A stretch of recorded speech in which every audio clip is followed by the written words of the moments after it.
Assalamualaikum warahmatullahi wabarakatuh. Yang terhormat Panitia Penyelenggara Lomba Pidato Daring dari Rumah Cermat, serta yang saya sayangi seluruh peserta Lomba Pidato Daring ini. Puja dan puji syukur atas kehadirat Allah SWT karena berkat limpahan rahmatnya kita masih diberikan kesehatan dan kesempatan untuk mengikuti Lomba Pidato Daring tahun 2020 ini.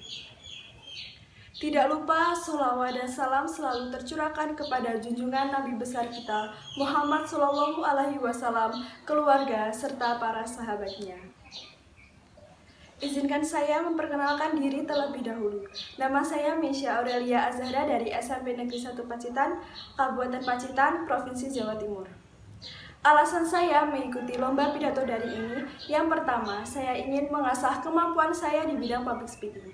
Kedua, saya ingin perdalam ilmu tata bahasa ketika berbicara di depan umum. Dan yang ketiga, saya ingin menambah pengalaman saya dalam berkompetisi. Pada kesempatan kali ini, saya ingin membahas topik mengenai kondisi sosial, khususnya mengenai kondisi ekonomi Indonesia saat pandemi COVID ini. Sudah lebih dari 3 bulan, virus corona menyerang negara kita. Hal ini berdampak pada seluruh aspek, salah satunya aspek ekonomi yang memberikan dampak yang cukup dahsyat. Pertumbuhan perekonomian pada beberapa mitra dagang Indonesia tumbuh negatif. Sumber pertumbuhan perekonomian Indonesia pada triwulan 1 2020 terbesar dari sektor informasi dan komunikasi sebesar 0,53%. Seiring hal tersebut, penjualan listrik PLN ke rumah tangga terus meningkat. Karena adanya anjuran untuk tetap di rumah saja, banyak orang yang mengakses informasi seperti pendidikan, pekerjaan, dan hiburan melalui internet dari rumah.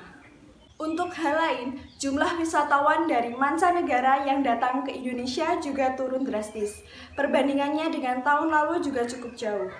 Ada juga jumlah penumpang baik itu angkutan rel maupun angkutan udara juga tumbuh negatif seiring diberlakukannya PSBB. Pada kuartal 2 yang berjalan sampai Juni 2020, pemerintah Indonesia memproyeksi perekonomian Indonesia menyusut sampai minus 3,8%. Dari sisi makroekonomi, dengan adanya stimulus fiskal disertai dengan realokasi anggaran untuk kesehatan, perlindungan sosial, dan juga pemulihan perekonomian nasional dari sektor keuangan diharapkan mampu meningkatkan perekonomian Indonesia pada kuartal ketiga yang diprediksi akan naik sampai 1,4% atau bahkan melemah sampai minus 1,6%.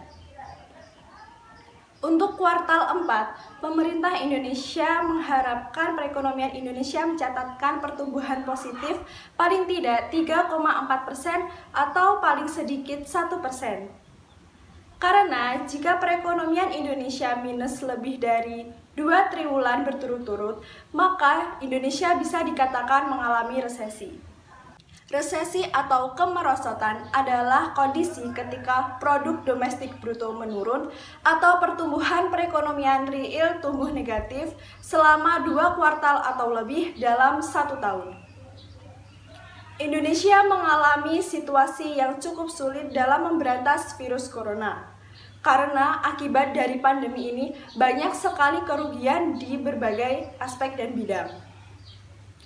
Bahkan akibat pandemi ini, kerugian negara lebih berat daripada krisis moneter tahun 1998 dan Indonesia membutuhkan lebih dari 5 tahun untuk benar-benar pulih.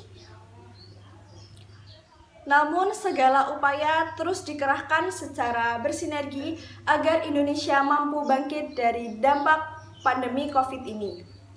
Dan untuk kita semua juga harus mematuhi anjuran dan protokol kesehatan dari pemerintah.